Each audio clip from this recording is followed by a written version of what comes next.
Tapi sih.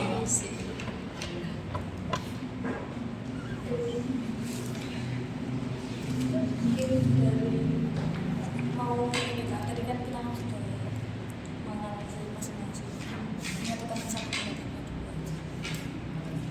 Ya mungkin bisa dari beberapa disampaikan dulu pendapatnya. Ibu berapa tadi boleh? Bisa gak sih? Bisa ya. Hanya lebih keras aja kan biar kamu takutnya nggak masuk ke rekam. Mulai dari siapa? Terserah. Terserah. Ini kan di awal kan kita disuruh melakukan kajian mendalam terhadap masalah yang dihadapi oleh Mawati. Nah, upaya memperbaiki kondisi organisasi biar memenuhi sasaran itu apa sih yang harus dilakukan? Kan tadi kan baca-baca kan dilihat dari permasalahan ini kan sebelumnya dari kepengurusan tahun 2000 berapa ya? 2012. Yang dilakukan pembekuan 2016, 2020 mulai 2016 2018 mulai lah 2018 mulai lagi 2018 mulai lagi pembekuan 2016 sampai 2017 satu periode. Nah terus permasalahannya kan mungkin kan dari 2018 dari keanggotaan baru itu kan istilahnya kayak orang-orang awam tidak memiliki pengalaman atau relasi dalam berorganisasi. Terus juga minimnya keanggotaan atau organisasi juga. Ketika dilihat kan dari riset anggotanya pun cuma 4 orang aja. Iya, benar. Mungkin bisa dikoreksi. Nah, itu mungkin untuk menanggulanginya mungkin ada dari tanggapan yang lain. Permasalahan pertama itu kan pada di SDM yang kurang. Iya, ada. 4 orang itu mungkin aja bisa menghasilkan SDM yang banyak ketika 4 orang itu solid. Kalau misalnya 4 orang itu masih egoisan, maka organisasi tersebut gak bisa berjalan dengan baik. Maka kita harus menyolidkan antar anggota dulu gitu. Rasa kepekaan terhadap anggota itu juga penting. Terus kedua, setelah rasa solid itu tumbuh gitu, maka kita melakukan diskusi untuk membuat visi misi. Walaupun memang visi misi itu dijalankan oleh ketua, tapi yang dibuat oleh ketua, tapi yang menjalankan bareng-bareng, maka visi misi tersebut harus didiskusikan oleh semua anggota. Baru nanti kita bikin struktur. Gitu. Berarti itu tanggapannya kan masih 4 keanggotaan. Ya SDM lebih. SDM-nya cuma 4. Iya, SDM-nya itu dulu. Berarti dari mbaknya tadi kan bilang kalau apa masih cukup dengan 4 orang, cuma menekankan cuma satu solidaritas saja. Iya. Tapi kan dari keorganisasian kan nanti Perlu dalam kepengurusan kan ya. Iya, perlu banyak.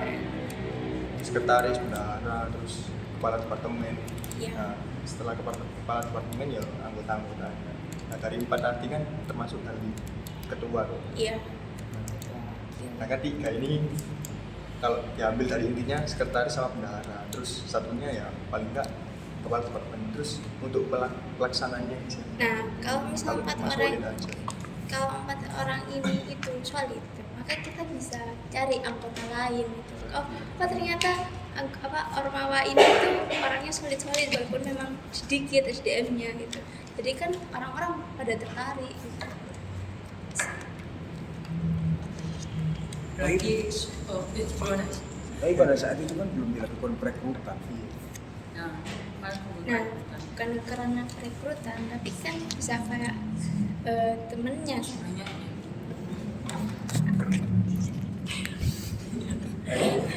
sebenarnya jadi sebelum perekrutan gimana kalau semisal mereka itu kumpul dulu kan biasanya kalau kita kan sebelum ada perekrutan entah itu waktu pemira, kita kumpul dulu kan buat menyesuaikan ini siapa yang mau kita ajukan. Nanti ketua sama wakilnya punya pandangan sendiri pasti. Berarti yang harus pertama dilakukan itu sebenarnya kita kenal satu sama lain dulu. Kita kenal satu sama lain dulu, kita tahu orang ini kayak gimana. Terus habis itu selesai kayak gitu baru bisa nyusun visi misi. Intinya bermusyawarah. Bermusyawarah dulu. Kan nggak bisa langsung nentuin kayak gimana meskipun baru misalnya udah selesai pemilihan kalau di kampus kita sendiri kalau di Ucida kan habis pemira udah tahu nih ketua sama wakilnya siapa. Mereka udah buat visi misi, tinggal mereka nentuin nanti anggota nanti yang tak tunjuk di departemen ini siapa aja. Kan harus disesuaikan dulu. Itu kalau menurut saya. Kalau menurutku benar tadi kata mbaknya, tapi untuk di sini kan sekretaris dan bendahara ini kurang aktif. Nah, untuk ketua dan wakil itu menurutku harus menekankan kepada sekretaris dan bendahara. Kenapa begitu? Karena mereka termasuk dalam badan pengurus harian. Dan setelah itu diadakan rekrutmen besar-besaran dengan bantuan kepala prodi untuk penyuluhannya. Betapa pentingnya Ormawa dalam prodi. Saat open recruitment kita perlu melakukan beberapa tahapan tes agar kita mengetahui seberapa persentase keinginan mereka untuk di Ormawa. Sekedar hanya ingin ikut-ikutan atau memang sukarela. Mungkin kita bisa melakukan tes wawancara atau juga kurikulum fitting. Seperti itu. Saya tambahin kalau gitu termasuk dilakukannya pengetatan seleksi ya. Agar bisa mengetahui mana calon anggota yang berkualitas, mana yang cuma sekedar ente doang. Betul. Jadi dari situ kita dapat mengetahui calon-calon anggota yang unggul. Dari situ kita dapat menyeleksi dan tentunya ada yang diterima dan juga tidak diterima dari hasil tersebut. Karena itu akan mempengaruhi kualitas sumber daya manusia di Ormawa. Kan kasusnya kayak di SDM tadi akhirnya kekosongan posisi biar nggak terjadi di prodi selanjutnya. Kalau misalnya si A dikasih amanah gini kok dia nggak dilaksanakan kan, berarti kan emang harus dimulai dari oprek tadi itu kita ada seleksi ketat tadi biar tahu mana yang cuma ikut-ikutan, mana yang emang serius, itu harus diperhatikan. Nah, dalam penyeleksian tadi kan yang menyeleksikan dari 4 orang tadi tuh. Ya, nggak kita tanggung. Terus dari 4 orang tadi kan intinya orang-orang yang baru saja masuk dari organisasi yang belum istilahnya belum ada kayak wawasan atau relasi sebelumnya. Nah, setidaknya ya kita menyantumkan dari salah satu pihak kampus, entah itu dosen atau siapa sebagai penyeleksi juga. Nggak cuma dari 4 orang. Iya, kalau itu boleh.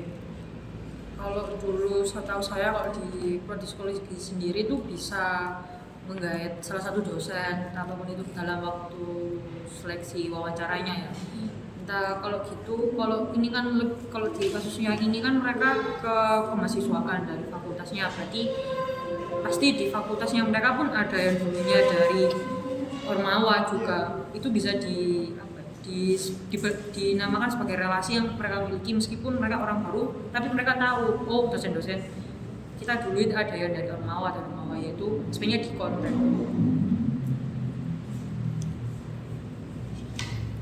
Jadi untuk upaya yang pertama Ya, melakukan penyeleksian lebih ketat, melakukan penyeleksian calon anggota, dengan mengikut sertakan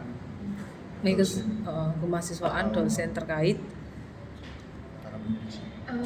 Kalau misalnya penyeleksian lebih ketat kan kebanyakan mahasiswa sekarang tuh kayak gak mau ribet sama organisasi.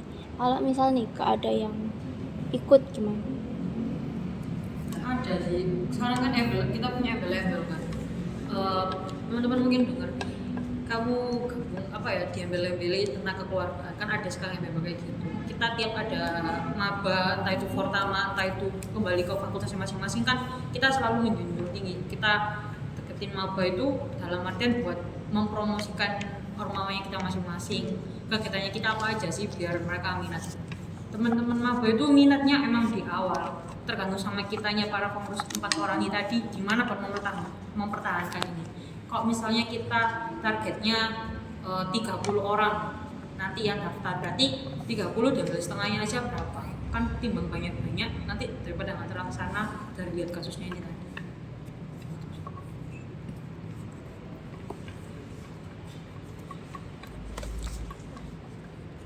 Jadi untuk upaya udah ditemukan ya.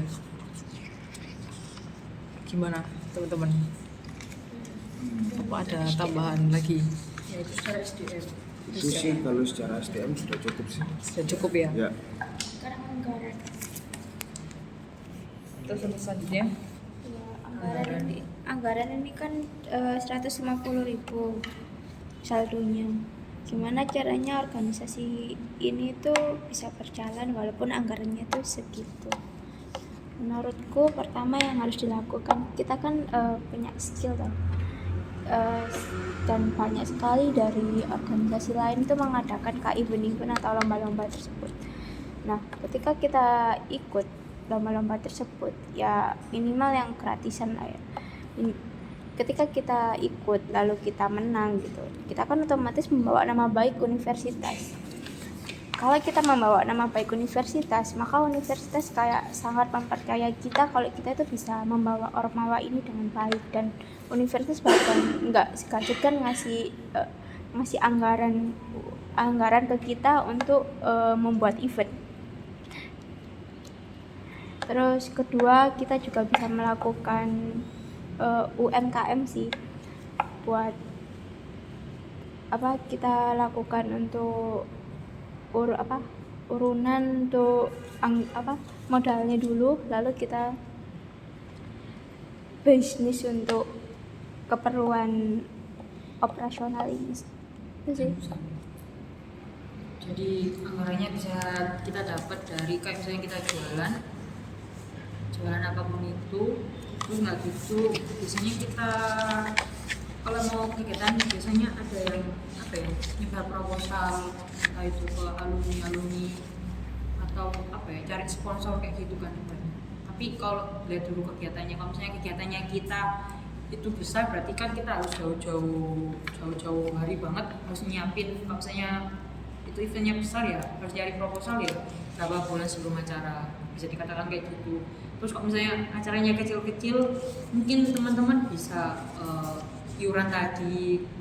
Kalau masih kurang ya bisa minta ngajuin proposal ke alumni. Biasanya sih hal-hal kayak gitu dilakukan. Nah, ini kan alumninya kan mati atau sebelumnya, dan orang 4 ini masih benar-benar awam gitu. Dan kalau misalnya kita langsung bikin event meskipun itu kecil atau cuma seminar aja, itu mungkin masih kurang sih dengan anggaran segini gitu. Mungkin kita adain buat ngumpulin uangnya dulu kan, baru nanti kita bisa buat event. Tapi soal anggaran ini dibahasnya apa pas masih kepengurusan 4 orang itu apa sudah? Pengurusan 4 orang. Masih 4 orang itu aja, berarti masih belum menemukan kader tadi. Belum. Berarti masih Kita fokusnya masih betul.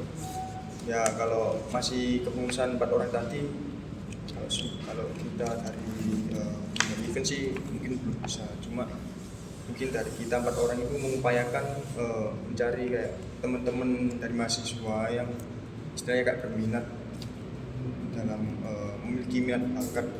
Jadi intinya kita fokuskan kegiatan itu dalam berpartisipasi dalam kegiatan eksternal, misal event-event eksternal itu. Jadi kita memfokuskan ke teman-teman mengikuti kegiatan itu untuk istilahnya mengumpulkan kayak anggaran kita gitu. Dari entah itu dari hadiah dari kegiatan itu.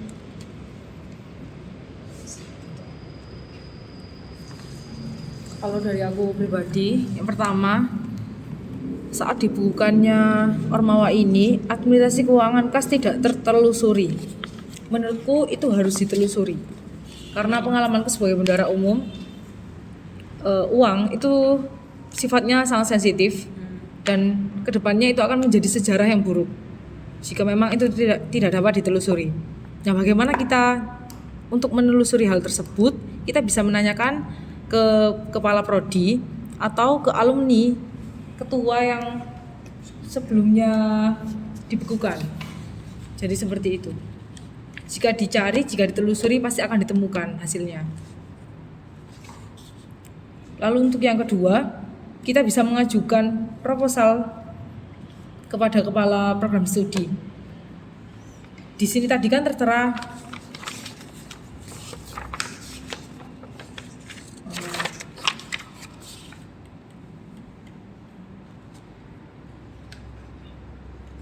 di sini tadi tertera permasalahan anggaran yang cair dengan tenggat waktu 1 bulan ya. Kita dapat mengajukan ke program studi. Namun untuk penanganan proposal dapat ditekankan lagi kepada sekretaris. Karena bagaimanapun itu sudah menjadi tanggung jawab sekretaris dan tugas itu sudah masuk dalam ADART. Seharusnya seperti itu. Jika setiap anggota atau sekretaris atau bendahara tidak menjalankan tugasnya, di dalam ADART harus tertera sanksi. Jadi menurutku seperti itu. Untuk yang lain? Tapi di sini kan berarti kan pengajuan belum dilakukan karena tidak ada yang menangani masalah pengajuan anggaran proposal. Jadi intinya kayak dari 4 orang tadi itu ya masih awam dalam proposal, dalam pembuatan proposal. Kemungkinan kalau yang saya tangkap. Tapi kalau aku boleh motong, di problem itu menurutku sudah masuk di kepengurusan tahun 2020. Jadi Anggotanya yang sudah banyak. Jadi kalau mengajukan proposal itu karena sudah di pengurusan tahun 2020, jadi di keanggotaan yang 4 itu tadi kan sudah berakhir di laporan keuangan kepengurusannya ini. Jadi sudah beda konflik kalau menurutku. Karena kan ini kan sudah ada rincian biayanya, terus kemudian dipotong di awal tahun 2020 sudah dibentuk secara pemilihan umum, sudah bukan lagi aklamasi kayak tahun sebelumnya. Jadi untuk SDM-nya kan sudah lebih banyak, mungkin memang kesadarannya aja yang kurang. Jadi dari 2 sekretaris yang aktif cuma 1, dari 2 bendahara yang aktif cuma 1. Jadi itu tadi kembali lagi ditekankan kepada tanggung jawab setiap anggota dan pengurusan tadi. Berarti kembali lagi ada perjanjian di awal. Kalau misalnya salah satu dari anggota atau kepala divisi yang tidak bisa melaksanakan atau kayak melanggar lalai gitu, sebaiknya mereka kena kayak ibaratnya kayak SP atau apapun itu kan sebagai peringatan aja. Ya, Berarti yang ditekankan adalah gimana tanggung jawabnya mereka kalau mereka sudah diberi amanah kayak gitu. Karena di sini kan kayak kurang di 2020 ini masih kurang kesadarannya karena mereka memang masih awal. Tapi kalau tidak lagi kan anggotanya juga banyak, tapi yang aktif ya cuma itu aja. Kan kalau semisal organisasi itu kan berjalan karena adanya anggota, dan di situ ada departemen-departemen yang sudah menjalankan tugasnya, mungkin hampir menjalankan tugasnya dengan baik. Tapi kan ini kan permasalahannya kan terfokus di sumber dayanya dan di tingkat kesadaran tiap anggotanya. Nah ini merujuk lebih ke tugas dari departemen SDM-nya itu tadi. Jadi kan di situ diketahui bahwa ketua departemen kaderisasinya kan tidak aktif, bahkan hampir tidak pernah melibatkan diri. Jadi tapi kan masih ada 10 anggota, cuman yang aktif hanya 3. Nah kalau permasalahannya sudah seperti ini, kalau dari aku, dari salah satu dari 3 orang ini bisa diberi tanggung jawab untuk jadi ketua departemen, dari penggantinya kan, karena tadi ketuanya kan sudah beberapa kali mengganti ketua departemen karena kurang komitmen. Jadi, nah tiga orang yang aktif ini bisa dipercaya untuk jadi anggota dan menjalankan tugasnya, melanjutkan tugas yang belum terselesaikan itu tadi. Jadi paling enggak ketua dan wakil itu terbantu untuk mengkaderisasi anggota-anggotanya. Jadi berusaha untuk membantu merangkul.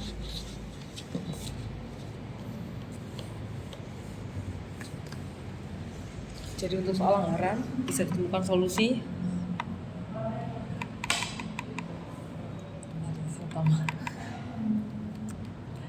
Kita bisa mengajukan ke proposal dana ke alumni dan juga ke prodi, dan juga menelusuri uang kas yang belum tertelusuri tadi.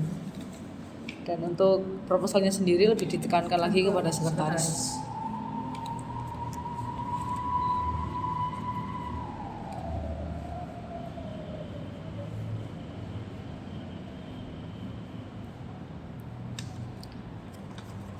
Nah, selanjutnya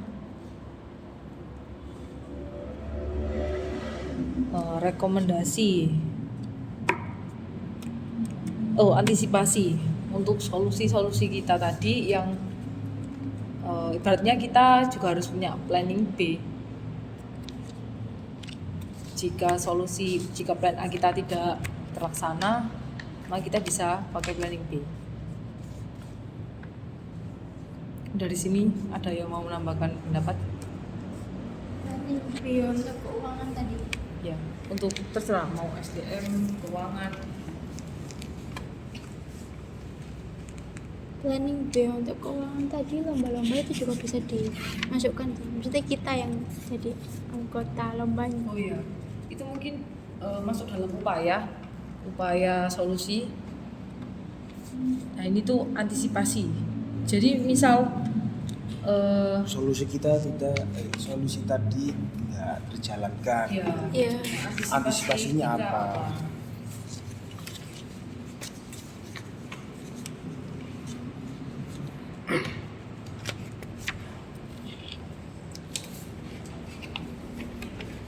Kalau dari aku pribadi, untuk soal sumber daya manusianya, dari BPH intinya bisa memberikan penyuluhan kepada mahasiswa terhadap pentingnya Ormawa untuk akreditasi program studi. Karena menurutku Ormawa sangat penting untuk kenaikan akreditasi program studi. Dan yang kedua, kita punya jajaran yang lebih tinggi, yaitu BEM atau Badan Eksekutif Mahasiswa. Dari hal tersebut kita dapat mendiskusikan permasalahan yang ada ke badan terkait.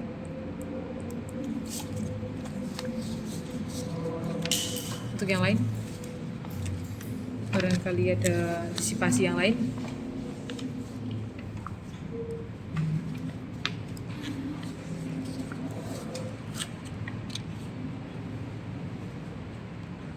Gimana teman-teman? Antisipasi yang lain.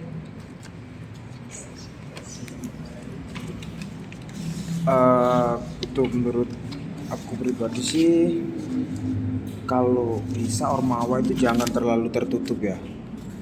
Jadi saling terbuka, apalagi Ormawa di sama fakultas atau satu kampus, agar kita bisa saling bekerja sama. Kalau misal butuh pinjaman sound system atau butuh relasi untuk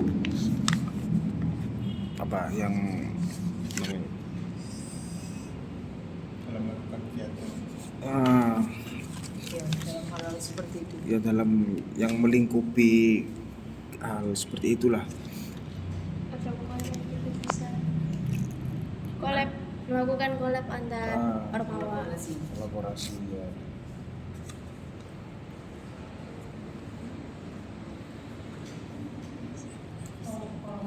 Kalau misalnya tadi yang BPH-nya yang ngasih penyuluhan, kalau enggak ini ya dari divisi lain mungkin bisa membantu dari TV yang misalnya programnya mereka kurang berjalan itu dibantu. Jadi nggak hanya fokus sama satu divisi ini aja, yang lainnya juga bisa membantu. Yang diharapkan kan teman-teman lainnya juga ikut membantu, meskipun mereka bukan bidangnya tapi masih bisa membantu. Jadi anggota ini lebih mendekatkan diri kepada mahasiswa baru. Jadi di situ kan kita bisa sedikit memberikan sosialisasi terhadap Ormawa tersebut.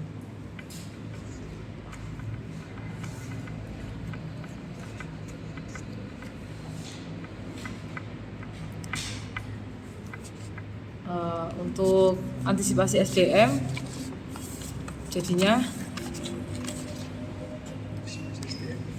ya itu tadi antisipasi SDM. Jadi kita bisa melakukan penyuluhan kepada mahasiswa baru dan Jadi keterbukaan kepada badan eksekutif mahasiswa dan juga Ormawa prodi lain untuk saling membantu, saling backup. Jadi dilakukan secara transparan. Ya, betul. Dan untuk antisipasi yang terakhir untuk soal anggaran, semisal upaya-upaya kita tadi tidak terjalankan, lalu bagaimana dengan anggaran kita ke depannya?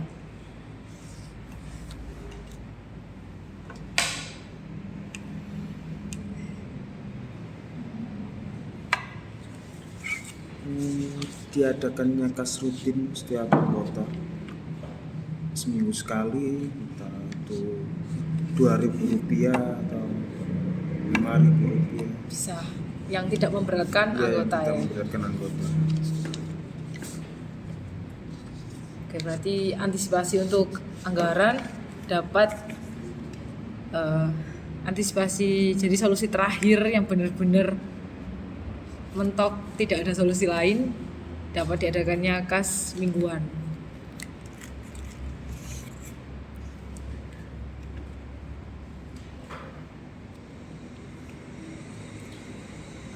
Kalau semisal ini kan berarti untuk anggotanya kan sudah paling enggak yang aktif kan 11.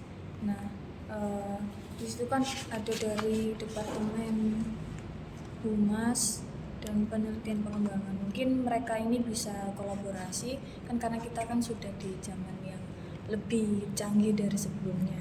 Otomatis sosial media itu sudah bergerak cepat dan kita bisa memaksimalkan lewat situ. Jadi kita di sini kan memang belum ada departemen kewirausahaan atau departemen yang mengelola mengenai usaha-usaha di organisasi ini. Jadi kita jalan dengan departemen yang masih ada. Kita jalankan usaha, entah itu nanti kita menjual sesuatu yang memang dibutuhkan dengan mahasiswa-mahasiswa di sekitarnya, tapi dengan harga yang tetap terjangkau. Jadi kita tetap dapat masukan, setidaknya kita berusaha melalui situ. Jadi ada backingan dari mungkin modalnya itu bisa dari uang iuran tadi digunakan untuk modal usaha, kemudian keuntungannya juga kembali untuk organisasi itu.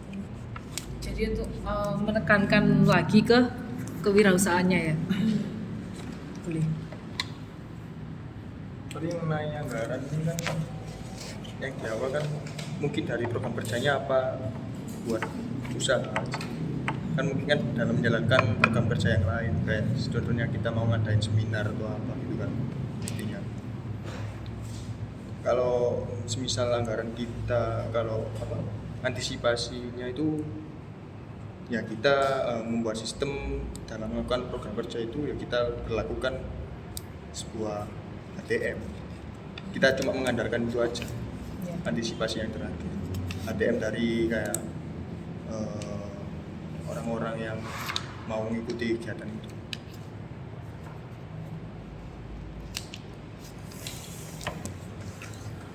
Misal dalam kewirausahaan, kalau kita juga tidak ada modal lagi ya kita lakukan sistem pre-order dulu, PO. Itu semisal dalam hal kayak penjualan baju atau makanan seperti itu. Makanan juga bisa, PO. sandang juga bisa. Di dalam hal maksudnya PO kan, Iya. pre-order. Itu antisipasi kita. Untuk usaha yang paling sederhana sih bisa dijalankan apa open printer apa itu print-printan Kita ya. kan belum punya printer loh. Jasa ketik ya. Oh, iya. Kita bisa mengajukan barang itu ke prodi. Itu tugas. Mungkin joki. Iya, jadi tugas. Oke, ya, sudah didiskusikan semua upaya dan antisipasinya. Untuk notulen bisa dibacakan kembali.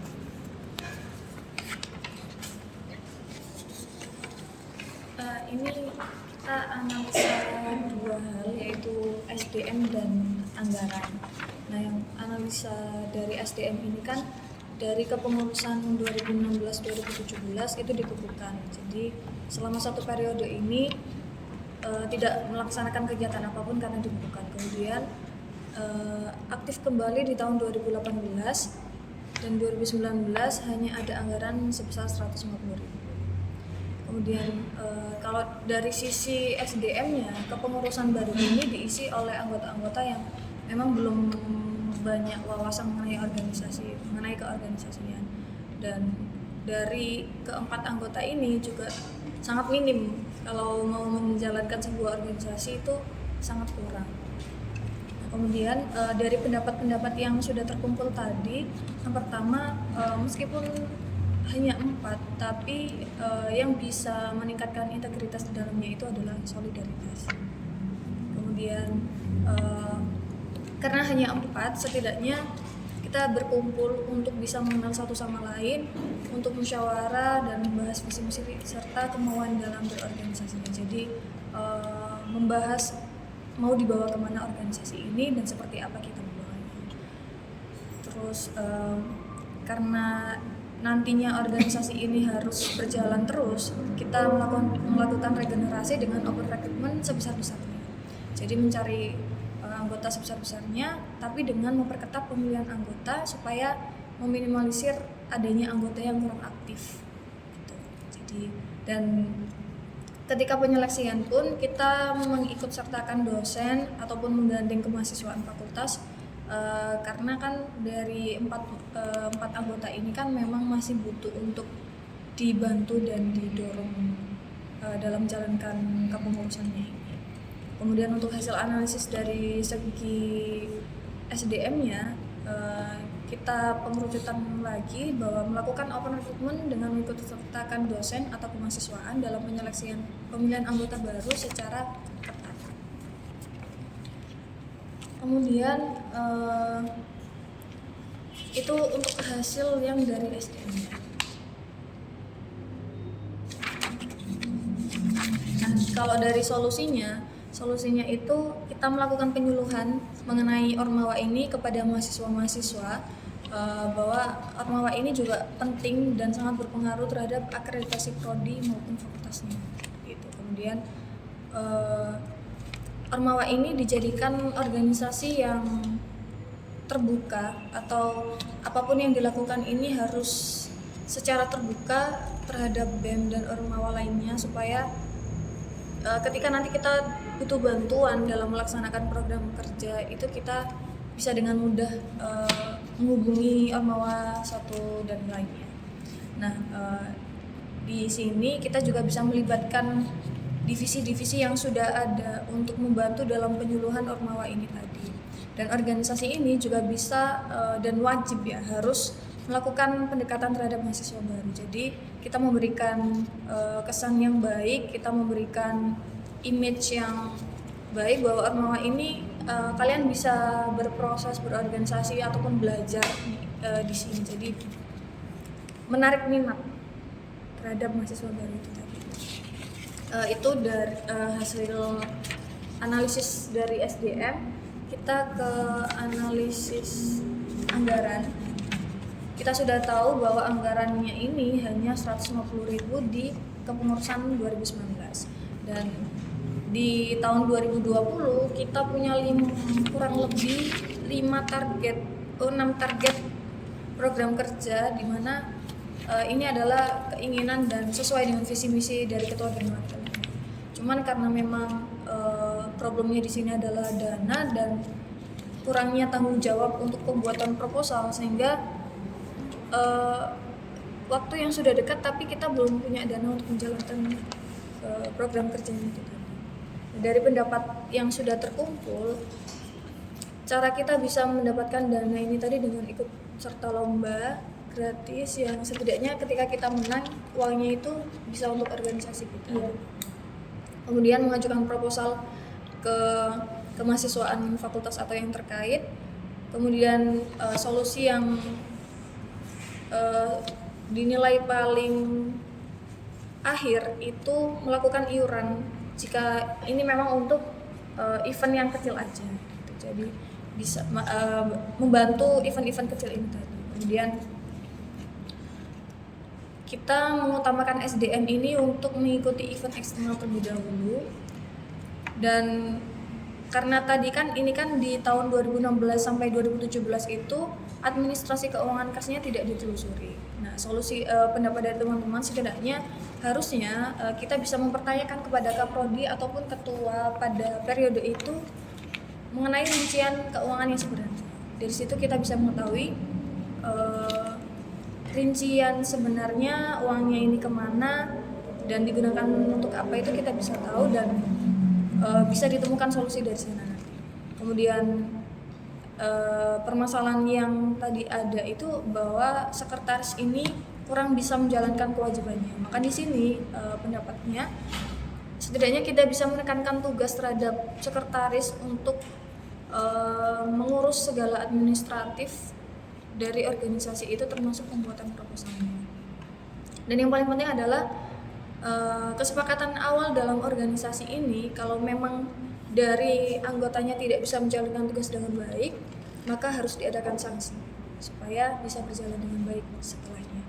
Dan hasil analisa yang sudah terkumpul tadi, yang pertama kita mengutamakan penekanan tugas terhadap sekretaris mengenai pengajuan proposal karena mau tidak mau BPH ini wajib untuk mengurus administrasinya karena ini juga berpengaruh terhadap program kerja organisasi tersebut.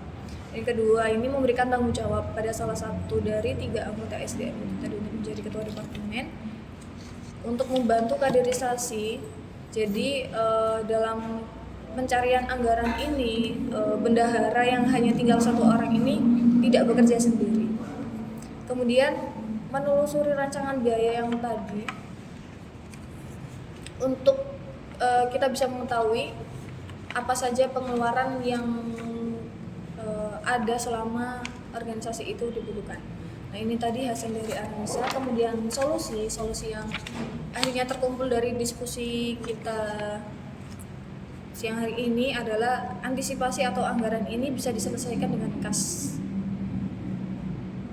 mingguan. Jadi kita bisa bikin kas dari masing-masing anggotanya, kita bisa menentukan berapa besarnya ini sesuai dengan kesepakatan di dalamnya.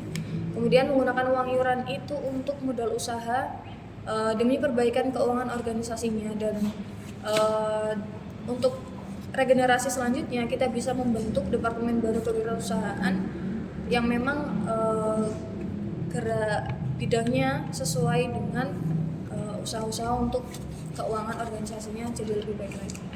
Dan yang terakhir itu kalau ini kan termasuk di modal usahanya. Nah, ketika organisasi melakukan program kerja, otomatis akhirnya kita menggunakan HTM itu tadi untuk bisa tetap menjalankan program kerja dalam organisasi.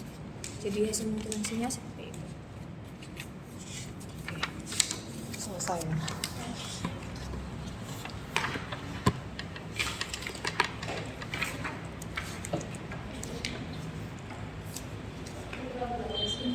Udah selesai.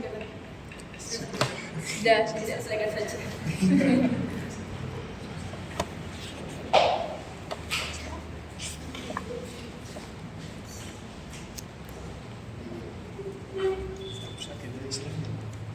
Agenda selanjutnya. Skip dulu. Tinggal satu. Mungkin kalau mau ke kamar mandi mandi atau minum